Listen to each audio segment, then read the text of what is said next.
One of the things that has always motivated me about working in the disaster management sector has always been the ability to make a difference, and it's always been a privilege coming to work each day, working with colleagues that feel exactly the same, that are connected to the vision and mission of the centre.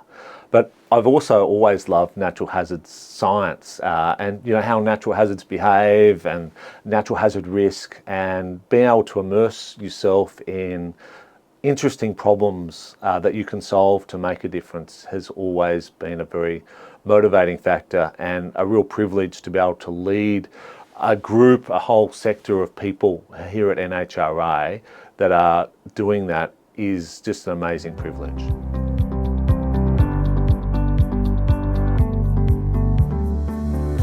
When I first started at NHRA, I really wanted to ensure that NHRA was a strong, trusted organisation that was well governed and that was effective in achieving its vision and mission about building safer, more resilient and sustainable communities through research, science and innovation. The other thing though is I really wanted to encourage big, bold thinking and have the centre right at the focal point of those discussions. Our sector is facing worsening natural hazard risk into the future for a whole variety of different reasons, and we need to be thinking 20, 30 years out from now and having research and science help build the capability and the policies that we need for our future to ensure our communities are safe, resilient and sustainable. And NHRA today is right in the front seat, driving, helping our decision makers, helping our communities achieve that outcome.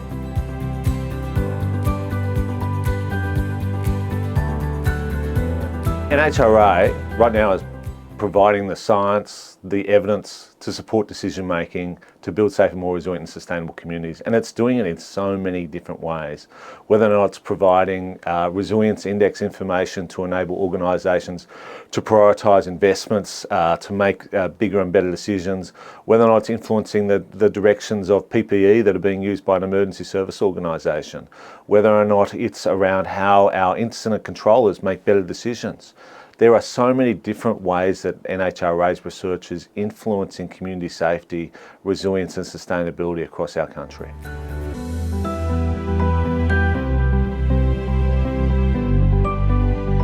When I reflect on the impact that Natural Hazard Research Australia has had in building capability and policy, but think, what happens if there wasn't an NHRA into the future?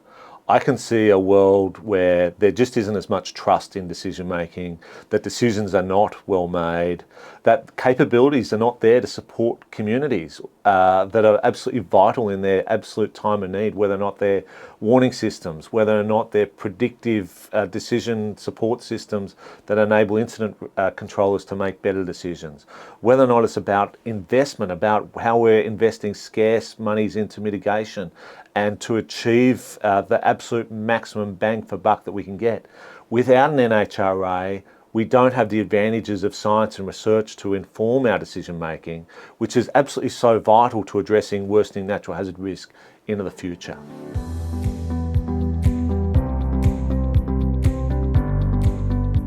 I think one thing that certainly hasn't changed is the value of relationships. Bringing researchers and practitioners together is really vital to making sure that research is going to be impactful and used, and it's an important part of the NHRA mission to bring an ecosystem together. And we see that each year at our forum, which is a big success, bringing those people together and making sure those relationships are successful and vibrant. But one thing that certainly has changed, particularly since I took on the role here at NHRA, is the growth in AI, which is quite phenomenal. And to think into our future, to be thinking boldly about where the role of AI will take in emergency management and disaster risk reduction, whether it's from public warnings to better understanding our risk, to looking at a whole variety of different data which will be collected over the coming decades as well, and how we can be using that. I think about remote sensing and how we will fundamentally better understand hazard behaviour, but also about the effectiveness of the way that we manage those hazards as well in terms of our environment and how they're reducing the risk to our communities as well.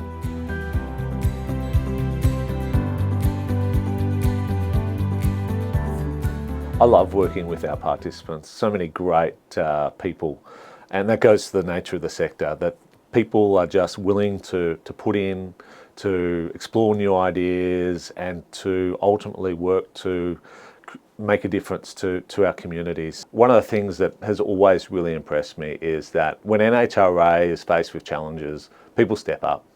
And that's not by my asking as the CEO, it's because people are dedicated to achieving the vision and mission of NHRA, such that that dedication drives them to address challenges, to step up when it matters, and to ultimately make the organisation a success.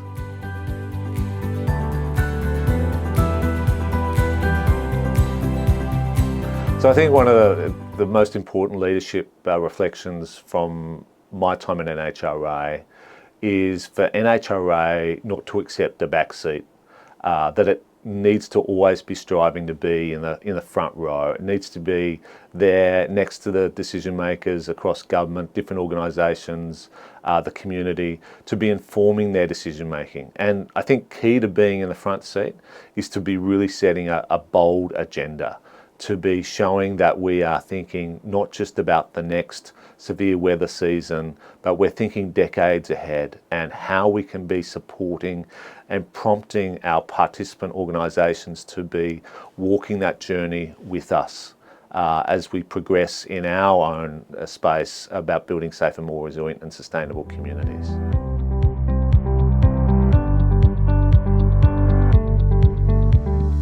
Yeah, well, firstly, I'd love to say thank you to the NHRA board, particularly Catherine Woodthorpe and Ian McKenzie, former chairs, and now Dominic Hogan-Doran, as well, in terms of having the trust in me to lead the organisation, to lead the research that we do with our participants and our researchers, and the growth that we've been able to achieve together has been amazing.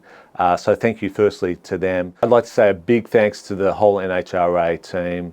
You do an amazing job each day. You turn up to work and you've got a sole commitment to achieving the vision and mission of NHRA. Also like to thank NEMA. We've got a fantastic relationship with NEMA, and that relationship is absolutely vital to the centre having impact, and also to our participant organisations. Your investments in the centre, your participation in the centre makes the centre an absolute success, and then all our researchers as well. You know, your work is absolutely vital. You're doing amazing work. Your work is impactful, and may long it continue to do so. And I look forward to sitting back and watching and championing from the sidelines the work of the centre into the future. I'd love to thank my wife for all her fantastic support over the last 4 and a bit years, to my kids as well, and the broader support network that I've had whilst undertaking this role. You know, you can't do it without the closest people in your lives, and so thank them very, very much.